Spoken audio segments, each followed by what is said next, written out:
अरे ये क्या, जिस घर की नीलामी होने वाली थी और जहां माँ अपने बेटे की चिता के लिए लकड़ियां तक नहीं जुटा पा रही थी, वहां सरकारी वर्दी में वो सांवला डाकिया कौन आया? और उस लिफाफे में ऐसा क्या रहस्य था जिसे देखते ही गांव के सबसे बड़े जमींदार के हाथ कांपने लगे? राजस्थान के मारवाड़ अंचल के एक छोटे से गांव में मंदाकिनी नाम की एक बूढ़ी महिला रहती थी। मंदाकिनी का पूरा जीवन संघर्षों की एक अंतहीन किताब था। जवानी में पति का साथ छूट गया और बुढ़ापे में गरीबी ने उसे चारपाई से लगा दिया। उसका एकमात्र सहारा उसका इकलौता बेटा माधव था। माधव शहर के एक बड़े कारखाने में मजदूरी करता था ताकि अपनी मां का इलाज करा सके और उनके घर की गिरवी रखी जमीन छुड़ा सके। मंदाकिनी गांव की उस छोटी सी झोपड़ी में रहती थी जहां दीवारों के नाम पर मिट्टी की ढहती हुई परतें थीं, लेकिन उस झोपड़ी के एक कोने में खाटू वाले श्याम बाबा का एक विग्रह था जिसे मंदाकिनी अपनी आत्मा से ज्यादा चाहती थी।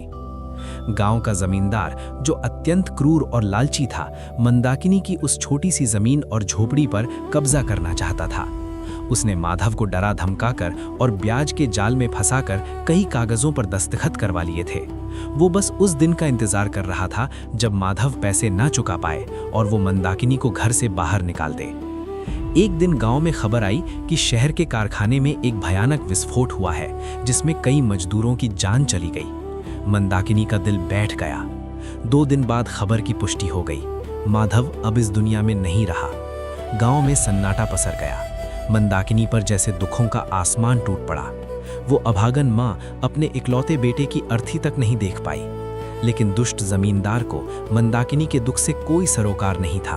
उसे तो बस अपनी किश्तें चाहिए थीं। बेटे की 13वीं के दिन ही जमींदार अपने लठैतों के साथ मंदाकिनी की झोपड़ी पर पहुंच गया। उसने चिल्लाकर कहा, मंदाकिनी, तेरा बेटा तो गया, अब मेरा कर्जा कौन चुकाएगा? आज शाम तक अगर पैसे नहीं मिले तो अपनी पोटली बांध ले, क्योंकि कल से ये घर मेरा होगा। गांव के लोग तमाशबीन बने खड़े थे। किसी की हिम्मत नहीं थी कि जमींदार के सामने मुंह खोले। मंदाकिनी घिसटती हुई अपनी झोपड़ी के भीतर गई। उसने बाबा श्याम की उस पुरानी तस्वीर को अपनी छाती से लगा लिया। उसकी आंखों से आंसू नहीं, मानो खून बह रहा था। उसने सिसकते हुए कहा, बाबा, लोग कहते हैं तू हारे का सहारा है। आज एक माँ पूरी तरह हार गई है। बेटा छीन लिया, पति छीन लिया, अब क्या मेरी इज्जत और मेरी छत भी छीनेगा? क्या तू वाकई सुनता है या ये सब सिर्फ कहानियां हैं? अगर तू सच में है तो आज मेरी लाज बचा ले, वरना कल दुनिया कहेगी कि शाम का भक्त दर दर की ठोकरें खाकर मर गया। वो रोते रोते वहीं बेहोश होकर गिर पड़ी। उधर खाटू धाम में कहते हैं कि उस समय बाबा श्याम के श्रृंगार में लगा मोरपंख अपने आप जमीन पर गिर गया, जो इस बात का संकेत था कि प्रभु अपने भक्त की पुकार सुनकर प्रस्थान कर चुके हैं। अभी सूरज ढलने ही वाला था कि गांव की धूल भरी पगडंडी पर एक पुरानी साइकिल की घंटी की आवाज सुनाई दी, टिन टिन टिन टिन। गांव वाले हैरान थे कि इस वक्त कौन डाकी आया है। सबने देखा कि एक सांवला सा युवक, जिसने खाकी रंग की सरकारी वर्दी पहनी थी और कंधे पर एक बड़ा सा लेदर का झोला लटका रखा था, बड़े इत्मीनान से साइकिल चलाता हुआ मंदाकिनी की झोपड़ी की ओर बढ़ रहा था। उस डाकिये के चेहरे पर एक ऐसी अलौकिक मुस्कान थी जिसे देखकर गांव वालों का गुस्सा और डर शांत होने लगा। उसके माथे पर एक छोटा सा केसरिया तिलक था जो शाम की ढलती रोशनी में चमक रहा था। डाकिये ने जमींदार के पास जाकर साइकिल रोकी और बड़े शांत स्वर में पूछा, मंदाकिनी माई का घर यही है क्या? जमींदार ने चिढ़कर कहा, हाँ यही है, पर तू कौन है और इस बुढ़िया की चिट्ठी कौन भेजेगा? इसका तो कोई बचा ही नहीं। डाकिये ने मुस्कुराकर जवाब दिया, साहब, जिनका कोई नहीं होता उनके लिए ऊपर वाला बैठा है। मैं शहर के मुख्य डाकघर से आया हूँ। इनके नाम एक बहुत जरूरी रजिस्ट्री आई है। डाकिया झोपड़ी के अंदर गया जहां मंदाकिनी बेसुध पड़ी थी। उसने धीरे से पुकारा, माई उठो, तुम्हारे बेटे का संदेश आया है। मंदाकिनी ने जैसे ही बेटा शब्द सुना, उसने अपनी आंखें खोल दी। सामने उस सांवले डाकिये को देखकर उसे एक अजीब सी शांति महसूस हुई। डाकिये ने एक बड़ा सा पीला लिफाफा मंदाकिनी के हाथों में थमा दिया।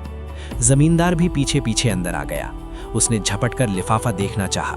डाकिये ने उसे रोकते हुए कहा, साहब, सरकारी कागज है, पहले माई को देखने दीजिए। जैसे ही मंदाकिनी ने लिफाफा खोला, उसमें से ढेर सारे गुलाबी रंग के नोट और एक सरकारी मुहर लगा हुआ कागज निकला। डाकिये ने जोर से पढ़ना शुरू किया। ये माधव की जीवन बीमा यानी इंश्योरेंस और कारखाने के मालिक की ओर से भेजा गया मुआवजा है। साथ ही माधव ने शहर के एक बड़े सांवरिया सेठ के पास जो अपनी मेहनत की कमाई जमा की थी वो भी ब्याज समेत इसमें है। कागज पर साफ लिखा था कि मंदाकिनी की जमीन का सारा कर्जा कारखाने के ट्रस्ट द्वारा चुका दिया गया है और अब वो जमीन और घर पूरी तरह से मंदाकिनी के हैं। जमींदार के पैरों तले जमीन खिसक गई। उसने कागज को गौर से देखा। उस पर जो मोहर लगी थी वो कोई साधारण मोहर नहीं थी। उस पर एक 3 बाण और मोर पंख का चिन्ह बना हुआ था। जमींदार का शरीर कांपने लगा। उसे समझ नहीं आ रहा था कि शहर के किसी दफ्तर से ऐसी मोहर कैसे लग सकती है। मंदाकिनी की आंखों में खुशी के आंसू थे। उसने डाकिये का हाथ पकड़ लिया और कहा, बेटा, तू मेरे लिए साक्षात भगवान बनकर आया है। ले, इसमें से कुछ पैसे तू भी रख ले। डाकिये ने हंसते हुए कहा, माई, मैं तो सिर्फ एक डाकिया हूँ। मेरा काम तो सिर्फ खबर पहुँचाना है। असली मालिक तो वो है जिसने मुझे भेजा है। और हाँ, उन्होंने कहा है कि अब तुम्हें रोने की जरूरत नहीं, क्योंकि सांवरिया सेठ ने तुम्हारा हाथ थाम लिया है। डाकिया बाहर निकला और अपनी साइकिल पर सवार होकर चलने लगा। मंदाकिनी उसे धन्यवाद देने के लिए पीछे पीछे दौड़ी, लेकिन जैसे ही वो झोपड़ी के बाहर आई, उसने देखा कि पूरा रास्ता खाली था। न साइकिल की घंटी सुनाई दे रही थी, न धूल उड़ रही थी। गांव वाले भी हैरान थे, क्योंकि उन्होंने उस डाकिये को गांव की सीमा से बाहर जाते नहीं देखा। वो पल भर में हवा में विलीन हो गया। तभी मंदाकिनी की नजर उस जगह पड़ी जहां उस डाकिये ने अपनी साइकिल खड़ी की थी। वहां मिट्टी पर नीले घोड़े के टापों के निशान बने हुए थे और सबसे बड़ी बात, उस पीले लिफाफे के अंदर नोटों के साथ एक ताजा मोरपंख रखा था, जिसकी खुशबू पूरी झोपड़ी में फैल गई थी। गांव का जमींदार, जो अब तक अहंकार में डूबा था, वो समझ गया कि ये कोई साधारण डाकिया नहीं था। वो थर-थर कांपता हुआ मंदाकिनी के चरणों में गिर पड़ा और माफी मांगने लगा। मंदाकिनी समझ गई थी कि उसका बेटा माधव तो चला गया, लेकिन उसका बड़ा बेटा श्याम उसकी लाज बचाने के लिए खुद खाकी वर्दी पहन कर आया था। कहते हैं कि उस दिन के बाद मंदाकिनी की झोपड़ी कभी खाली नहीं रही। वो मुआवजा और वो पैसे कभी खत्म ही नहीं हुए। मंदाकिनी ने गांव में एक छोटा सा मंदिर बनवाया और गरीबों की सेवा शुरू कर दी। आज भी उस गांव में लोग उस सांवले डाकिये की कहानी सुनाते हैं। ये गाथा हमें सिखाती है कि भगवान के पास हमारे हर दुख का हिसाब है।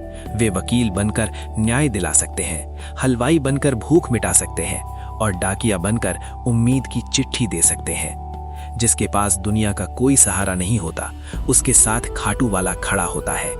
बस पुकार में वो तड़प होनी चाहिए कि पत्थर की मूरत को भी अपनी जगह छोड़नी पड़े। बोलो खाटू नरेश की जय, बोलो सांवरे सेठ की जय।